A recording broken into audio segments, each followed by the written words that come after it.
اعوذ باللہ من الشیطان الرجیم بسم اللہ الرحمن الرحیم هو الذی یصورکم فی الارحام کیف یشاء لا الہ الا هو العزیز الحکیم۔ عزیز دوستو، السلام علیکم ورحمۃ اللہ وبرکاتہ۔ سورہ آل عمران آیت نمبر 6 تلاوت کی ہے۔ اس آیت میں اللہ تعالیٰ بندے کی پیدائش کے بارے میں ارشاد فرماتے ہیں کہ بندہ جب پیدا ہوتا ہے تو اس کی ماں کے پیٹ میں اس کی شکل و صورت اللہ تعالیٰ ہی بناتا ہے۔ جس طرح اللہ چاہتا ہے اس کی شکل و صورت بنا دیتا ہے، اور کسی کو اختیار نہیں ہے۔ اب جس نے بندے کی شکل و صورت بنائی ہے، اس کو پیدا کیا ہے، پھر اس کی تمام ضروریات بھی عطا فرمائی ہیں، وہی اس قابل ہے کہ اسی کی عبادت کی جائے۔ وہی غالب ہے، وہی حکمت والا ہے، وہی عبادت کے قابل ہے۔ بس یہی اللہ چاہتا ہے کہ اسی کی عبادت کی جائے، اس کا شریک نہ بنایا جائے۔ وہ وحدہ لا شریک ہے، وہ حکمت والا ہے، وہ ہر چیز پر غالب ہے۔ پڑھتے ہیں، ارشاد ہے، هو الذی، ہوا وہ، الذی وہ ہے جو، یصورکم، یصور جو بناتا ہے تصویر، کم تمہاری، هو الذی یصورکم وہی ہے جو تمہاری تصویر بناتا ہے، فی الارحام، ارحام کا مطلب رحم، یعنی رحم کی جمع ارحام، یعنی یوٹرس میں جہاں پر بچہ جو ہے نا وہ جیسے عورت وہ پریگننٹ ہوتی ہے تو حمل سے ہوتی ہے، تو بچہ جہاں ہوتا ہے پیٹ میں تو اس کو رحم کہتے ہیں، اور ارحام اس کی جمع ہے۔ تو اللہ تعالیٰ نے فرمایا کہ رحم میں اسی جگہ جہاں یوٹرس میں بچہ وہاں ہوتا ہے تو وہیں پر اس کی تصویر بنائی جاتی ہے، اس کی شکل و صورت بنائی جاتی ہے۔ اور یہ اللہ فرما رہا ہے کہ هو الذی وہی ہے، اللہ وہی ہے جو یصورکم جو تصویر بناتا ہے، فی الارحام رحم میں، یعنی پیٹ میں جو ہے وہ بچے کی تصویر بناتا ہے۔ کیفا یشا، کیفا جیسے، یشا چاہتا ہے، کیفا یشا جیسے وہ چاہتا ہے، یعنی جس طرح اللہ چاہتا ہے کہ اس کی تصویر ایسی بنائی جائے تو وہ جس طرح اللہ چاہتا ہے ویسی تصویر اللہ تعالیٰ بنا دیتا ہے، یعنی اس کی شکل و صورت، اس کا ناک، اس کا کان، اس کی گال، اس کے ماتھا، اس کے جسم کے سارے اعضاء جو ہے وہ جس طرح اللہ چاہتا ہے ویسے وہ بنا دیتا ہے۔ لا الہ نہیں ہے کوئی عبادت کے لائق، الا مگر، ہوا کا مطلب وہی اللہ، کوئی عبادت کے لائق نہیں مگر وہی اللہ تو عبادت کے لائق ہے۔ اور وہ کون ہے؟ آگے اللہ کے بارے میں بیان ہے، هو العزیز الحکیم، وہ عزیز ہے، زبردست ہے، غالب ہے، زور آور ہے، حکیم حکمت والا ہے۔ وہی اللہ تو ہے، وہ زبردست حکمت والا ہے۔ هو الذی یصورکم فی الارحام کیف یشاء لا الہ الا هو العزیز الحکیم۔ وہی تو اللہ ہے جو تمہاری ماں کے پیٹ میں تمہاری صورتیں بناتا ہے جیسے وہ چاہتا ہے۔ اس زبردست حکمت والے اللہ کے سوا کوئی اور معبود نہیں ہے۔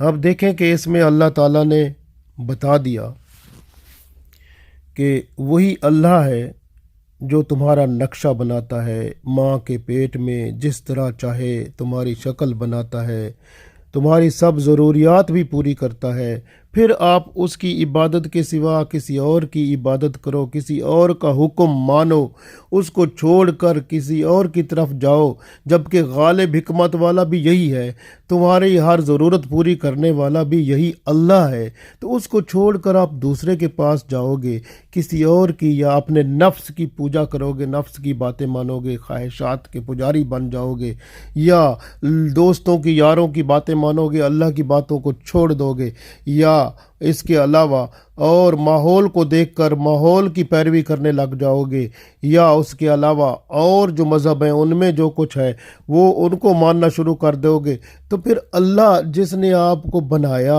آپ ماں کے پیٹ میں تھے، وہاں پر آپ کی صورتیں بھی اس نے بنائیں، آپ کی شکلیں بنائیں، پھر اللہ تعالیٰ نے پیدا کیا، پھر آپ کی تمام ضرورتیں بھی دیں، پھر اللہ ہر چیز پر غالب بھی ہے، وہ اپنی حکمت سے سب کچھ ٹھیک فرما دیتا ہے، تو اس کو چھوڑ کر آپ کیوں کسی اور کی طرف جاتے ہو؟ قرآن پاک اللہ تعالیٰ کا عظیم تحفہ ہے، یہ بہت بڑا خزانہ ہے، اور رسول اللہ صلی اللہ علیہ وسلم کو قرآن پاک میں اللہ تعالیٰ نے ہمارے لیے احسان عظیم فرمایا ہے۔ لقد من اللہ علی المومنین، یعنی مومنوں پر احسان فرمایا اللہ تعالیٰ نے کہ ان میں رسول پاک صلی اللہ علیہ وسلم کو بھیجا۔ جو اب دیکھیں، جو قرآن پاک ہے، آپ صلی اللہ علیہ وسلم کی زندگی قرآن پاک کی عملی شکل ہے، لہٰذا قرآن پڑھ لو، پھر رسول پاک صلی اللہ علیہ وسلم کی سیرت کا مطالعہ کر لو، تو وہ قرآن پاک کی عملی زندگی آپ کو وہاں نظر آ جائے گی۔ تو آپ صلی اللہ علیہ وسلم کا اخلاق، آپ صلی اللہ علیہ وسلم کا اٹھنا بیٹھنا، چلنا پھرنا، ہر کام قرآن کے مطابق، آپ صلی اللہ علیہ وسلم ایک قرآن پاک کی عملی تفسیر ہیں۔ اس لیے ہم بہت خوش قسمت ہیں کہ ہمیں قرآن و سنت کی شکل میں زندگی گزارنے کا حسین آئین ملا۔ آدم علیہ السلام کا ڈھانچہ اللہ نے ہی بنایا، اسی میں اللہ نے روح داخل کی، ماں کے پیٹ میں بھی شکلیں وہی بناتا ہے، جیسے وہ چاہتا ہے ویسے وہ شکلیں بناتا ہے۔ اس لیے آپ دیکھیں کہ اللہ تعالیٰ کتنا مہربان ہے کہ حضرت عبداللہ بن مسعود رضی اللہ تعالیٰ عنہ فرماتے ہیں کہ رسول اللہ صلی اللہ علیہ وسلم نے فرمایا کہ جیسے ماں باپ ملتے ہیں، اس کے بعد بچہ پیدا ہوتا ہے، وہ نطفہ ماں کے پیٹ میں ٹھہر جاتا ہے، یعنی یوٹیرس میں وہ ٹھہر جاتا ہے، زائگوٹ کی شکل میں وہ وہاں پر ٹھہر جاتا ہے، پھر وہ جو ہے اس کے بعد وہ جمع ہوا خون بنتا ہے، جس کو آپ کہتے ہیں ایمبریو بن جاتا ہے۔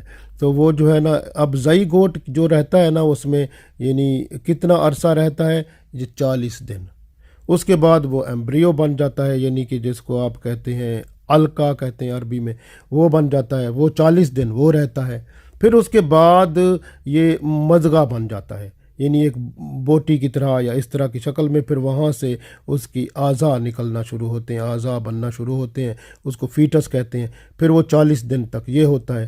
تو یہ 40 دن اور 40 دن اور 40 دن کتنے ہو گئے؟ 40 40 40 120 دن۔ تو 120 دن کے بعد اس بچے کے اعضاء گرو ہونا، یعنی اگنا شروع ہو جاتے ہیں۔ جس طرح سے آپ دیکھیں نا، ایک پودا اگتا ہے تو اس کی شاخیں بنتی ہیں، اس کے پتے بنتے ہیں، اسی طرح بچہ جو ہے نا اندر جو ہے وہ پہلے کیا ہوا، ایک جمع ہوا خون ہوا زائگوٹ کی طرح، پھر اس سے جو ہے ایمبریو بنا، یعنی کہ وہ اس خون جم کر ایک بوٹی کی شکل میں ہوا، ایمبریو بن گیا، پھر وہ تھوڑی سی بوٹی آگے بنی تو وہ فیٹس بن گیا۔ یعنی اب دیکھیں کہ یہ سارا عمل 40 دن 40 دن 40 دن تو 120 دن ہو گئے۔ اب جب 120 دن پورے ہو جاتے ہیں نا، تو اس کے بعد ایک فرشتہ آتا ہے، وہ 4 باتیں لکھ جاتا ہے۔ اب کون کون سی باتیں لکھتا ہے؟ ایک تو اس بندے کا رزق لکھتا ہے کہ کہاں سے اس کو ملے گا، پھر اس کا جو ہے اچھے اور برے اعمال جو اس نے کرنی ہوتے ہیں، وہ تقدیر اس کی وہ لکھ جاتا ہے، پھر اس کی مدت زندگی، کتنا عرصہ وہ زندہ رہے گا، اس کے بعد وہ مرے گا اور کہاں مرے گا، سارا وہ لکھ جاتا ہے۔ اس کے بعد وہ نیک بخت ہے یا بد بخت ہے، وہ بھی لکھ دیا جاتا ہے۔ تو یہ 4 باتیں، یعنی رزق، اچھا برا عمل، اور مدت زندگی، اور نیک بخت ہے یا بد بخت ہے، وہ سارا کچھ لکھ دیا جاتا ہے۔ تو یہ متفق علیہ میں، یعنی کہ بخاری مسلم میں یہ حدیث موجود ہے۔ تو اس طرح سے بندہ جو ہے، اب آپ دیکھیں، خود سوچیں کہ جب مرد سے سپرم ہوتا ہے اور ایگ ہوتا ہے، عورت سے، جب یہ دونوں ملتے ہیں تو زائی گوٹ بنتا ہے۔ اب زائی گوٹ جا کر ٹھہر جاتا ہے یوٹرس میں۔ اب وہ اندر جب پیٹ میں یہ بچہ ٹھہر، یعنی جو سمجھیں کہ عورت اب ماشاءاللہ حمل سے ہو گئی اور بچہ ہو گیا شروع، بچہ بن گیا زائی گوٹ کی شکل میں۔ اب کیا ہوا کہ وہ جو ہے 40 دن تک اسی طرح زائی گوٹ یعنی نطفہ کی شکل میں رہتا ہے۔ پھر اس کے بعد وہ جو ہے علقہ یعنی کہ جمع ہوا خون بن جاتا ہے، جس کو ہم کہتے ہیں ایمبریو۔ پھر ایمبریو جو ہے تھوڑا سا وہ آگے ایک بوٹی جیسی شکل جیسی ہوتی ہے نا ہلکی سی، اس طرح کا بن جاتا ہے۔ تو وہ پھر 40 دن تک وہ رہتا ہے اور پھر اس کی گروتھ شروع ہوتی ہے، یعنی گروتھ اسی وقت شروع ہو جاتی ہے۔ تو اس کے ہاتھ بنتے ہیں، پاؤں بنتے ہیں، باقی چیزیں بنتی ہیں۔ تو جب یہ گروتھ ہو جاتی ہے تو یعنی 40 دن میں یہ گروتھ ہو جاتی ہے۔ آخری جب فیٹس بنتا ہے تو 40 دن وہ رہتا ہے نا فیٹس، تو انہی دوران اس کی گروتھ ہو جاتی ہے، سارے اعضاء بن جاتے ہیں۔ تو اس طرح جو ہے وہ 120 دن ہو گئے۔ اب 120 دن جب پورے ہوتے ہیں تو جیسے میں نے عرض کیا کہ ایک فرشتہ اللہ تعالیٰ بھیجتا ہے، وہ اب اس کی جو بوٹی یہ جب وہ بن گیا جو فیٹس ہوتا ہے، جیسے وہ اصل میں یہ ہوتا ہے کہ یہ فرشتہ جو ہوتا ہے اس کی 4 باتیں لکھ جاتا ہے۔ ایک تو اس کا رزق لکھ جاتا ہے، کہاں سے اس کو ملتا ہے، پھر اس کے اچھے برے اعمال کے بارے میں لکھ دیا جاتا ہے، پھر اس کی مدت زندگی کتنی زندگی اس کی ہوگی، پھر نیک بخت ہوگا یا بد بخت ہوگا، تو یہ ساری باتیں اس کی لکھ دی جاتی ہیں۔ تو یہ بندہ جو ہے یعنی یہ دیکھیں کتنی اللہ کی شان ہے کہ اللہ تعالیٰ بندے کی شکل بھی، وہ فرشتہ جو ہوتا ہے وہ بندے کی شکل بھی بناتا ہے۔ اب کیسے بناتا ہے؟ وہ جو گروہ ہوتے ہیں نا، اگتے ہیں یعنی بندے کے، وہ کہتے ہیں کہ یہ ایک اور جگہ میں نے دیکھا، یہ شریف اس کی ایک تفسیر کی بک میں، اس میں انہوں نے یہ بتایا کہ وہ فرشتہ جو آتا ہے نا اس کے لکھنے کے لیے، وہ اس سے پہلے اس وقت اعضاء نہیں بنے ہوتے، اس وقت اعضاء بننے ہوتے ہیں، یعنی فیٹس ابھی جو ہے نا وہ فیٹس کی شکل میں ہوتا ہے، لیکن اعضاء ابھی گروتھ نہیں ہوئی، ری جنریشن نہیں ہوئی ہوتی، اس وقت آتا ہے۔ اور اس کے ہاتھ میں انگلیوں میں کچھ مٹی ہوتی ہے، اور وہ مٹی جو ہے نا اس فیٹس کے ساتھ وہ، کیونکہ اس کی وہ جمع ہوئے خون کے بعد وہ جو بوٹی سی ہوتی ہے، ہلکی سی ہوتی ہے، ایسے بن جاتی ہے جس طرح وہ کہتے ہیں آٹا ہوتا ہے۔ ہم جیسے آٹا نہیں گوندتے، اس طرح آٹا گوندتے ہیں پھر روٹی پکاتے ہیں، اسی طرح وہ جو ہے نا وہ مٹی کچھ وہ اپنی انگلیوں میں لاتا ہے، وہ ان کے ساتھ اس بوٹی میں ملا کر وہ ایسے گوندتا ہے جس طرح ہم آٹا گوندتے ہیں، پھر اس طرح سے اس کی شکل بناتا ہے، اور اس کی شکل اور ڈھانچہ اور جس طرح ہے وہ بنا جاتا ہے، اور بنا کر اس کے اندر روح بھی پھونک جاتا ہے اللہ کے حکم سے، اور پھر وہ جو ہے ماں کو پتہ چلتا ہے، وہ جو ہے نا بچہ پھر گروتھ بھی ہو جاتی ہے اس کی، اور وہ جو ہے نا یہ پروسیس جو ہے یہ 40 دن کے اندر ہوتا ہے، اور وہ گروتھ بھی ہو جاتی ہے۔ اور پھر کیا ہوتا ہے کہ وہ پھر ماں کو محسوس ہوتا ہے کہ اندر بچہ وہ چل پھر رہا ہے، اس کو محسوس ہوتا ہے کہ اندر کچھ میرا بچہ ماشاءاللہ زندہ ہے، چل پھر رہا ہے، اس کو یعنی جو حمل سے ہوتی ہے، پریگننٹ ہوتی ہے، اس کو محسوس ہونے لگ جاتا ہے۔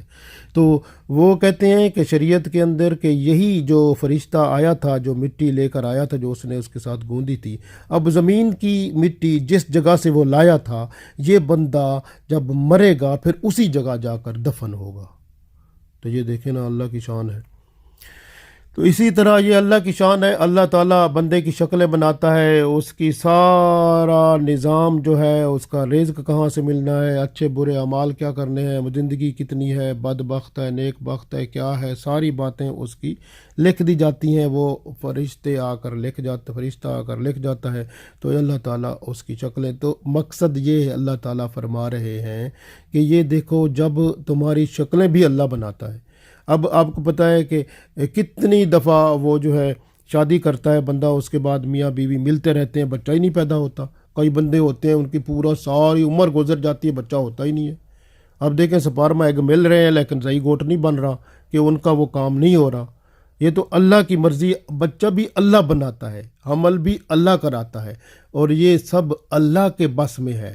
اللہ ہی کراتا ہے۔ تو پھر اس کے بعد اس کی گروتھ، اس کا بڑھنا، اس کا یعنی زائگوٹ کا ایمبریو میں بدلنا، پھر فیٹس میں بدلنا، پھر اس سے ریجنریشن ہو کر اعضاء بننے۔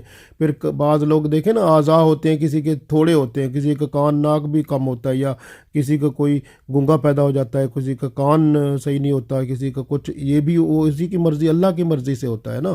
تو اسی طرح سے جس طرح کی شکل اللہ چاہتا ہے وہ بنا دیتا ہے۔ اور یہاں پر ایک چیز یاد آئی کہ بعض لوگ ہوتے ہیں نا، جیسے بعض لوگ چاہتے ہیں کہ میرا بچہ خوبصورت ہو اور وہ سورہ یوسف پڑھتے رہتے ہیں، تو اس طرح سورہ یوسف پڑھ کے کہتے ہیں، سورہ یوسف ماں پڑھتی رہتی ہے نا، تو اس کو بس وہ پھر اللہ سے دعا کرتی ہے کہ میرا بچہ وہ جو خوبصورت ہو۔ تو اس کا اثر ہوتا ہے، کیونکہ جو ہے نا اللہ کا کلام ہے نا، کیونکہ وہ فرشتہ بھی اللہ کا آتا ہے جو اس کی شکل بناتا ہے۔ جب وہ دعا مانگتی ہے تو وہ اس سے پہلے یعنی شکل جو اس کی بننی ہوتی ہے وہ فرشتہ آگے بناتا ہے، تو وہ اگر وہ پڑھتی رہتی ہے، سورہ یوسف پڑھتی ہے، تو اس کا بیٹا واقعی اس میں اس کا اثر ضرور ہوگا، کیونکہ کلام پاک میں سب کچھ ہے، تو اس لیے بچہ جو ہے وہ خوبصورت ضرور ہوگا۔ اسی طرح جو ہے یعنی کہ آپ بعض بندے چاہتے ہیں کہ میرے ہاں بچی پیدا ہو، تو لڑکی پیدا ہو اور وہ خوبصورت ہو، پھر وہ اس کے لیے سورہ مریم پڑھتے رہتے ہیں، تو وہ یعنی وہ عورت جو ہوتی ہے حمل سے جو ہوتی ہے وہ سورہ مریم پڑھتی ہے، تو میری بچی خوبصورت پیدا ہو۔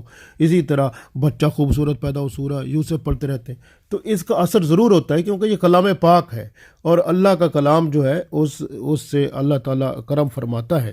اس لیے جو ہے یہ اللہ کے کلام میں برکت ہے، رحمت ہے، اور اس کے اثرات بھی ہوتے ہیں۔ جس طرح دیکھیں قرآن پاک میں اللہ تعالیٰ نے ہر چیز کا علاج بھی بتایا ہوا ہے، اور ہر چیز کے بارے میں بندے کے جتنے مسائل ہیں سب کچھ اللہ تعالیٰ نے قرآن پاک میں سب کچھ بتایا ہوا ہے، ہر معلومات ہیں، ہر قسم کا سوال کا جواب ہے، ہر بیماری کا علاج ہے، اور ہر ایسی چیز جو کہ یعنی کوئی سوال ایسا پیدا نہیں ہو سکتا جس کا جواب قرآن پاک میں نہ ہو، ہر چیز ہے اس میں۔ اس لیے جو ہے نا قرآن پاک ایسا خزانہ ہمیں اللہ تعالیٰ نے عطا فرمایا ہے، تو اس کی کیا مثال دیں، بس مثال ہی نہیں ہے، لاجواب ہے۔ اس لیے اللہ فرماتا ہے اب آپ کو اتنا اللہ تعالیٰ سارے آپ کی ضرورتیں پوری کرتا ہے، آپ کی ہر خواہش پوری کرتا ہے، پھر آپ بڑے ہوتے ہیں، پھر سکول کالج یونیورسٹی جاتے ہیں سب کچھ، پھر آپ اللہ کو بھول جاتے ہیں۔ اللہ فرماتا ہے کیوں بھول جاتے ہو؟ آپ سارا کچھ، میں نے تو آپ کی شکل بھی بنائی، آپ کا سارا بچپن سے پیدا بھی کیا، آپ کا سارا یہ جب آپ جو بڑے ہوتے ہیں آپ کی گروتھ ہے، بچے سے بڑے ہوئے، سارا کچھ خدمت اللہ تعالیٰ نے کی، آپ کے ماں باپ کو یا ان کو اللہ تعالیٰ نے دیا نا رزق، جس کی وجہ سے آپ بڑے ہوئے اور آپ کے اوپر اللہ کا کرم ہوا۔ تو یہ سب اللہ تعالیٰ کی اتنے کرم اور رحمتیں برکتیں ہیں۔ اللہ فرماتا ہے پہچانو اپنے رب کو، مجھے پہچانو، مجھے سمجھو کہ میں ہی تمہارا معبود ہوں، کوئی اور عبادت کے لائق نہیں ہے۔ کسی کی پوجا نہ کرو، کسی کی عبادت نہ کرو، کسی کی بات نہ مانو، میری بات مانو۔ میں نے ہی قرآن پاک بھیجا ہے، رسول پاک صلی اللہ علیہ وسلم کو بھیجا ہے، قرآن و سنت کو شریعت محمدی صلی اللہ علیہ وسلم بنا کر بھیجا گیا ہے۔ شریعت محمدی صلی اللہ علیہ وسلم کے مطابق اپنی زندگی بنا لو، اللہ اور اس کے رسول صلی اللہ علیہ وسلم کے حکم کے مطابق زندگی گزارو، یہ اللہ چاہتا ہے۔ اسی طرح سے دیکھیں کہ عیسیٰ علیہ السلام کو جو خدا مانتے ہیں، اب ان کو دیکھو، وہ ان کی صورتحال دیکھو، ان سے پوچھو کہ بتاؤ بھائی کیا عیسیٰ علیہ السلام نے ان سے پوچھیں کیا عیسیٰ علیہ السلام اپنے ماں کے پیٹ میں جب تھے تو انہوں نے اپنی تصویر کیا خود بنائی تھی؟ کیا اپنی شکل و صورت خود بنائی تھی انہوں نے؟ اگر وہ ان کو خدا مانتے تو خدا کو تو ہر قدرت ہوتی ہے، تو خدا پیدا بھی نہیں ہو سکتا، تو وہ ان کو خدا مانتے ہو تو پیدا ہوئے، اور اس کے پیٹ میں، ماں کے پیٹ میں آئے تو حمل ہوا، اور حمل میں جب ان کی شکل و صورت بنائی گئی وہ بھی فرشتے نے آ کے بنائی نا اللہ کے حکم سے، تو وہ پھر وہ بھی اندر دیکھے نا، ایک چیز ہے کہ وہ ان کی شکل و صورت بھی اللہ نے بنائی، اور وہ خود تو نہیں بنا سکے نا۔ اسی طرح وہ جب پیدا ہوئے، وہ بھی جس طرح نارمل بچہ پیدا ہوتا ہے اس طرح حضرت عیسیٰ علیہ السلام بھی پیدا ہوئے، تو پیدا ہونے والے اور اپنی صورت شکل نہ بنانے والے، یعنی ان میں اتنی قوت ہی نہیں تھی، طاقت ہی نہیں تھی کہ اپنی شکل و صورت بھی بناتے پھر پیدا بھی خود ہوتے، یہ چیز ان میں نہیں تھی نا، تو وہ خدا کیسے ہو سکتے ہیں؟ ان کو آپ خدا کیوں مانتے ہو؟ یہی تو اللہ فرماتا ہے کہ اسی طرح دیکھو تو صحیح نا کم از کم. اور دوسری بات، جب وہ پیدا ہوئے اس کے بعد اپنی ماں کا دودھ پیتے تھے. خدا تعالیٰ بھی کبھی دودھ پیتا ہے؟ استغفر اللہ، نعوذ باللہ. تو اب کیسی باتیں کرتے ہو، ان کو شریک بناتے ہو؟ تو یہ تو اللہ فرما رہا ہے نا. اس لیے دیکھو کہ وہ کھانا بھی کھاتے تھے اور پانی بھی پیتے تھے اور پیشاب بھی کرتے تھے، ٹوائلٹ بھی جاتے تھے. کیا یہ چیزیں اللہ تعالیٰ کے لیے ہوتی ہیں؟